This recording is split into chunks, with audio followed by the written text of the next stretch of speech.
Salut à tous et bienvenue sur Hello Culture. Ah, le mois de juin.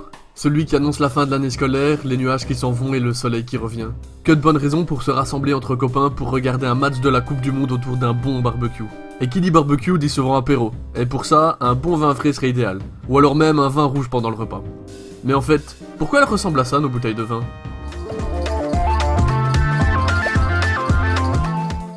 Vous l'avez sûrement déjà remarqué, les bouteilles de vin font 75 centilitres, et non pas 1 litre. En fait, la contenance de la bouteille de vin a été standardisée au 19e siècle.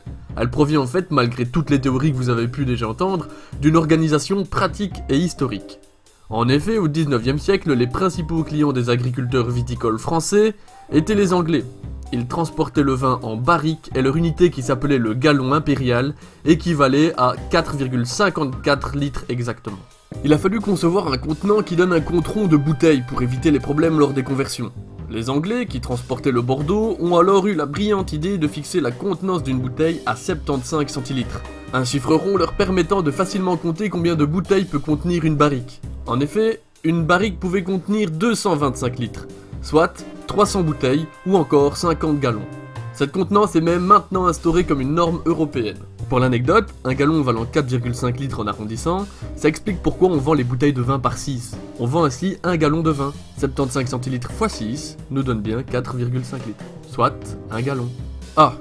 Bon, pour les 75 centilitres, ok, mais alors pourquoi les bouteilles de vin rouge elles sont teintées alors? Ça aussi ça vient des Anglais? Eh bien non, cette fois-ci ça ne vient pas des Anglais. La raison pour laquelle la bouteille de blanc et de rosé est transparente et que la bouteille de rouge est teintée tient à la présence ou non de tanins dans le vin.